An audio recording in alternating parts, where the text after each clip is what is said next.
Welcome to Donmar TV News Channel. Pulisya na ibalik ang capital punishment lalo sa managawa ng krimen laban sa mga inosenteng tao, lalo kung ang biktima ay mga bata. Paliwanag ni Pangulong Digong, hindi naman pinawalang bisa ang death penalty, kundi sinuspindi lang. Sa kanyang State of the Nation noong nakalipas na taon, nanawagan ng Paulo sa Kongreso na aprubahan ng batas na bumubuhay sa death penalty sa pamagitan ng lethal injection. Fake news. Ito naman ang pahayag ng Manila City Hall sa kumalat na Viber conversation kung saan sinabi ni Mayor Isko Moreno na siya ay tatakbong Pangulo sa 2022 presidential elections. Ayon kay Julius Yunen, Chief ng Manila Public Information Office, ang viral ay ang pag-usap ni Yunen at isang reporter kung saan sinabi ng PIO Chief na off the record na i-anunsyo na raw ni Yorme soon ang kanyang presidential bid. Sinabi ni Yunen, tinawanan nito at tinawag niyang fake news. Maging si Yorme Isko Moreno ay tinawanan lamang ang nasabing fake news.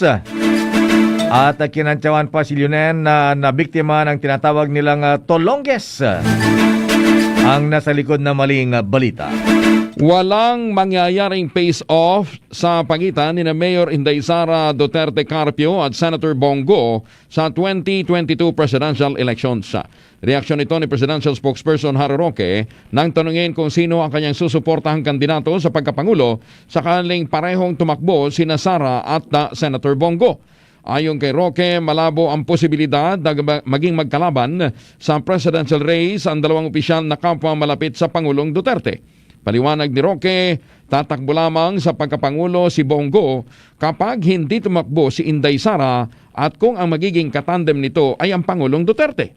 Nasabi na at sinabi na rin po ni Senator Bongo na pag hindi tatakbo si Mayor Sara, po pwedeng tumakbo si Senator Bongo, pero tatakbo lang siya kung katambalan niya si Presidente Rodrigo Roa Duterte, no?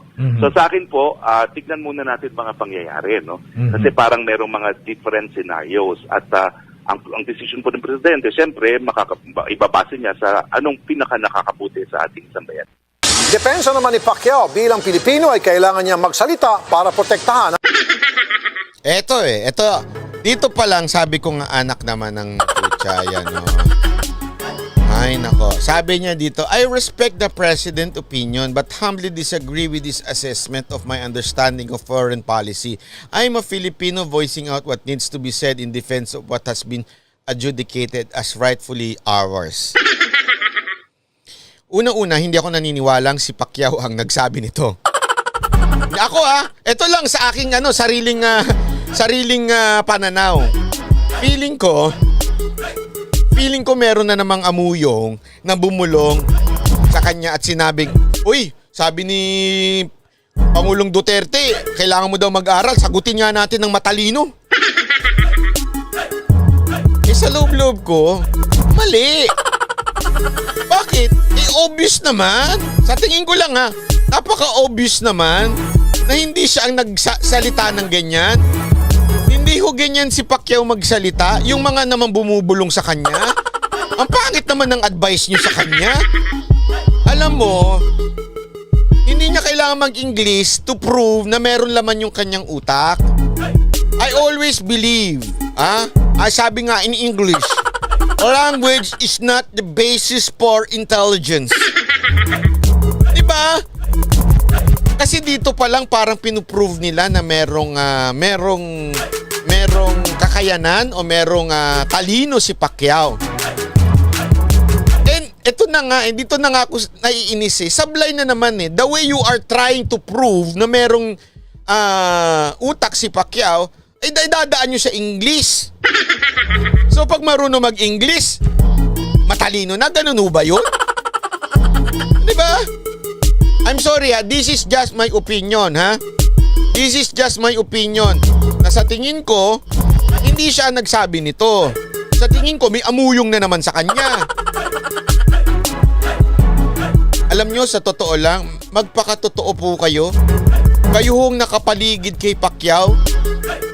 Alam nyo, sa totoo lang, wag ko kayo magagalit, ha? Ito yung opinion ko lang naman.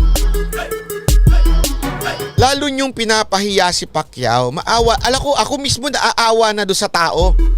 Yung mga sinasabi ninyo, yung mga advices ninyo, parang, lalo nyong ginagawang mangmang yung tao.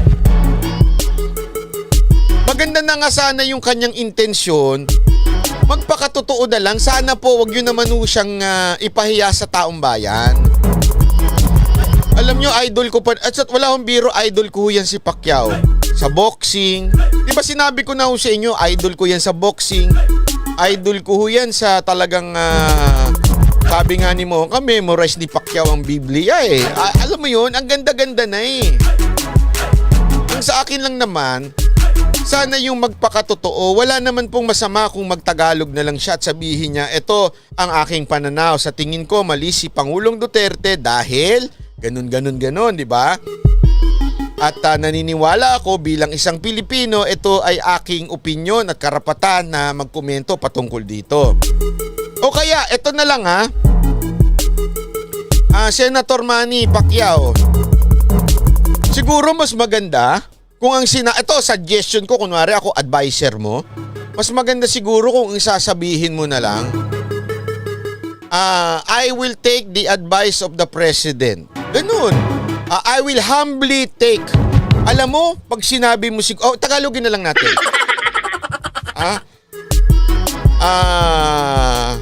Ako'y nagpapakumbabang makikinig sa ating Pangulo at pag-aaralan po natin ang issue patungkol sa West Philippine Sea. Ngunit, naniniwala din po ako, ganun na lang, na ito. Kasi makikita ng tao yung humility mo. Makikita ng tao yung karakter mo. Instead of mag-English ka, na alam naman natin na halatang iba, di ba?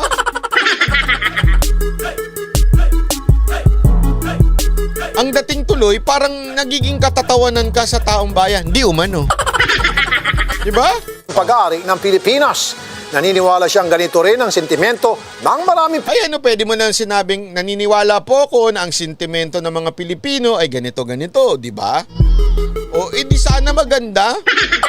Kaya sabihin niya, tama si Pepe Malonzo. Malugod na tinatanggap ko po ang payo ng ating Pangulong Duterte na ganito. Ngunit hindi ako naniniwala na ganyan, di ba? O kaya ang sasabihin mo lang, naniniwala ako na ang taong bayan ay humihingi pa ng karagdagang mas matibay na paninindigan sa ganun na lang sana.